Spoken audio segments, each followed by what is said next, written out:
वहीं आज बीजेपी विधायक दल की भी बैठक है जिसमें सभी विधायक और विधान पार्षद मौजूद रहेंगे।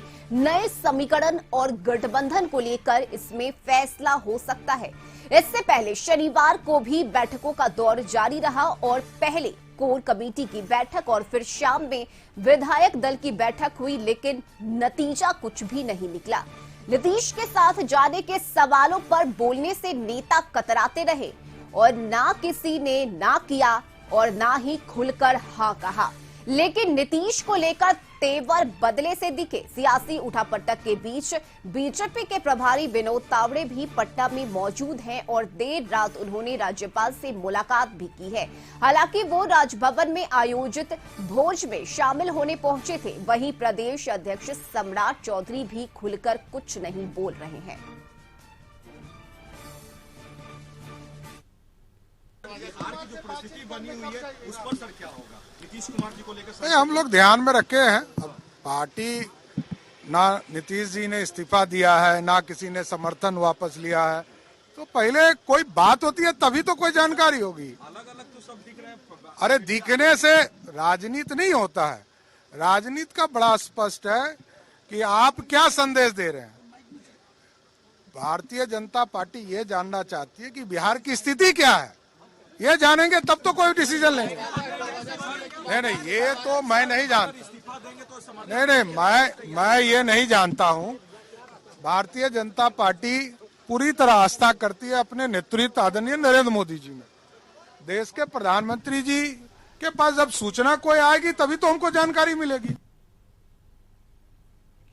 जनता के मत के सामने किसी का खेले का कोई प्रभाव नहीं रहता। उस पर कोई बात नहीं हुई है। बात चेहरे पर क्या कहिएगा? नहीं, किसी का हम लोग कोई स्वागत नहीं कर रहे हैं। हम लोगों की पार्टी की बैठक। नीतीश कुमार को लेकर क्या क्या सर जो स्टैंड जो पूरी तरह से आरजेडी भी उनके अब खिलाफ बोलने लगी है। नहीं, ये हम लोग नहीं बता सकते। हमारे यहाँ इस तरह की कोई बैठक नहीं।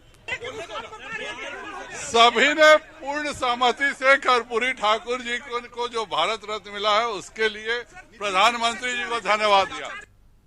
और न्यूज रूम से सहयोगी आशुतोष चंद्रा इस वक्त हमारे साथ जुड़ गए हैं।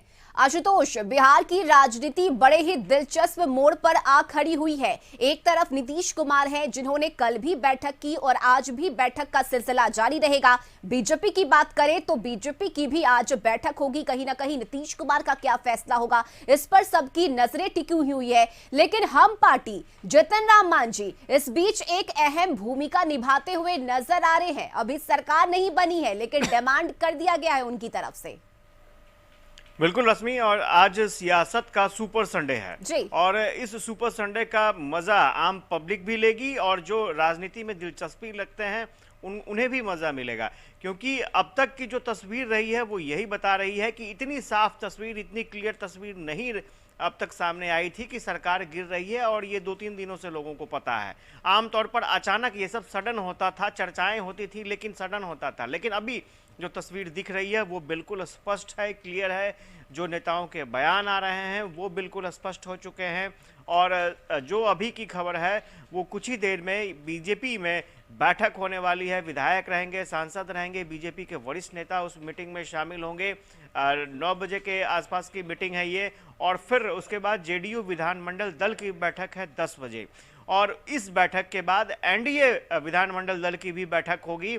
ये पूरी तरीके से तैयारी कर ली गई है। सीएम हाउस में बैठक होगी और उसके बाद मुख्यमंत्री नीतीश कुमार राजभवन जाएंगे, वहां पर अपना इस्तीफा सौंपेंगे। साथ ही साथ सरकार बनाने का अगला प्रस्ताव भी राजभवन में राज्यपाल को सौंपेंगे।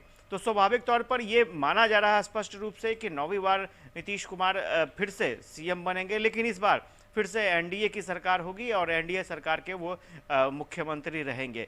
साथ ही साथ चर्चा इस बात की भी हो रही है कि बीजेपी की तरफ से 2 डिप्टी सीएम बनाए जाएंगे।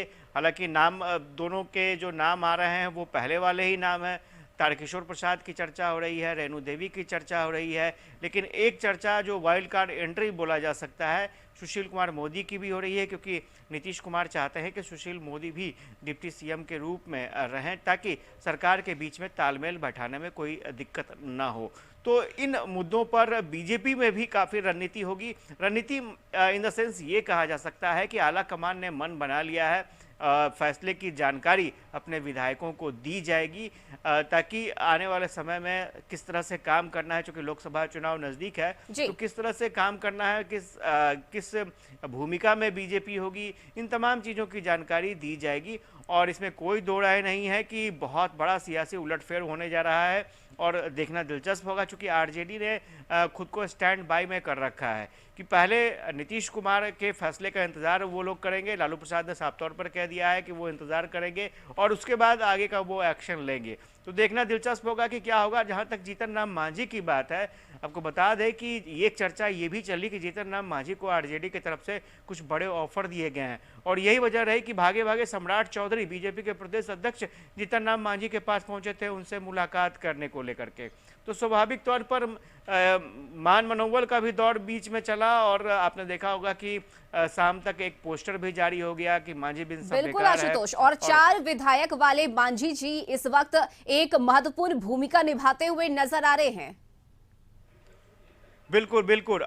वैसे आप अगर आंकड़ों की बात करेंगे तो बीजेपी जेडीयू के इतने विधायक हैं जो पूरी तरीके से जो बहुमत का आंकड़ा होता है उसे छू लेते हैं, लेकिन उसके बावजूद भी बीजेपी और जेडीयू की ये कोशिश होगी कि कोई विधायक जो अभी एनडीए के साथ है, कोई भी विधायक इधर से उधर न जा सके, क्योंकि आरजेडी की भी स्ट्रेंथ बहुत ज़्यादा है। आरजेडी के पास भी विधायकों की संख्या अच्छी खासी है और बहुमत से चंद विधायक पीछे हैं वो आंकड़ों की बात करें तो।